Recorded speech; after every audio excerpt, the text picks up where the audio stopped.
Imagine standing in the blazing summer heat, surrounded by your entire tribe, your chest pierced through with sharpened wooden skewers, tethered to a sacred pole. You dance for hours, sometimes until the flesh tears and you collapse in ecstatic agony. And that, my friend, was considered a good sign. Welcome to the Sundance, the sacred rite once practiced by several plains tribes of North America, the Lakota, Cheyenne, and others. It wasn't some casual festival. It was a declaration of sacrifice, of body, blood, and self to the Great Spirit. The ritual began with purification. Participants would fast for days, bathe in smoke, and pray until their minds teetered on the edge of starvation-induced transcendence. Then came the dance and the skewers. Elders would pierce the pectoral muscles of the dancer, thread wooden pegs or buffalo bone through, and tie them to a tall, central pole, the tree of life. The men would lean back until the cords went taut. Then they danced, spinning, jerking, tugging, pulling their own flesh apart as drums thundered and the people sang. Sometimes they tore free quickly. Sometimes it took hours. Sometimes the flesh wouldn't rip, and others would help by yanking until it did. Because this wasn't about endurance. It was about offering suffering as a form of prayer. Pain, in this world, was sacred currency. The more it hurt, the louder the gods listened. And yes, people survived this. Many, in fact, they limped away, covered in blood and bruises, but spiritually reborn. You, however, you'd probably pass out before the second drum beat. And if you thought dangling from a pole until your chest rips open was extreme, wait until you hear about the one where you bury yourself alive. Segment 2. The shaman's death and rebirth. When therapy involved dismemberment, spiritually speaking, across Siberia and Mongolia, shamans didn't just train.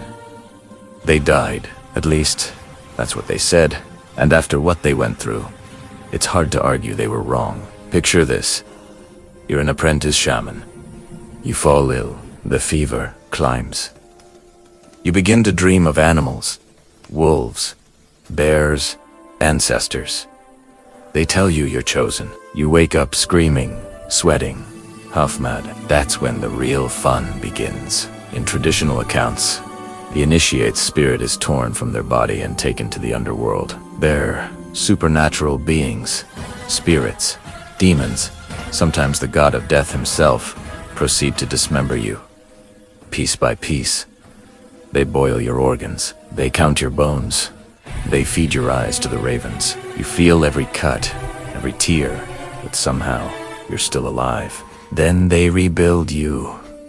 New bones, new flesh, a heart that can hear spirits whisper. When you awake, you are changed, a living bridge between the worlds of the living and the dead. In modern terms, we'd call this a psychotic break, followed by a near-death experience. In theirs, it was a sacred transformation, an initiation that almost no one wanted, but some were doomed to endure. And the survivors, they came back different, eyes distant, voices lower, able to enter trances, the sick, summon storms. No one questioned them because you don't question someone who claims they were boiled by demons and live to talk about it. And speaking of boiling, let's move to a culture that took that idea a little too literally. Segment 3, Sokushinbutsu.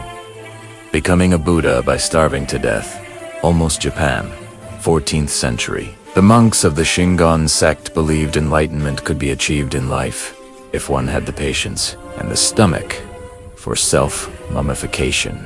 The process, called Sokushinbutsu, began innocently enough. A strict diet.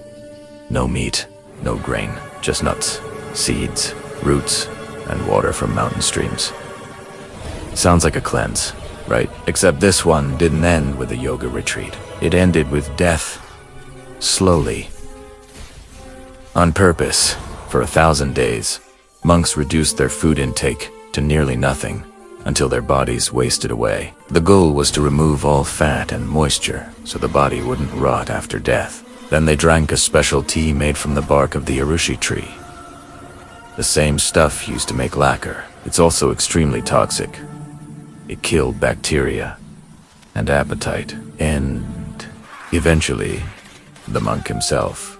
Finally, when they were thin as shadows, they sealed themselves inside a small stone chamber, barely big enough to sit in lotus position. A bamboo tube provided air. Every day, the monk rang a bell to signal he was still alive. When the bell stopped, the tube was removed and the tomb was sealed. 1,000 days later, the chamber was opened. If the monk's body had perfectly mummified dried skin stretched over bone, face serene, no decay, he was declared a Buddha. If not, well, he was declared close enough. A few actually succeeded. You can still find their preserved bodies in Japanese temples today, sitting cross-legged, forever meditating. And yes, they survived the process right up until they didn't.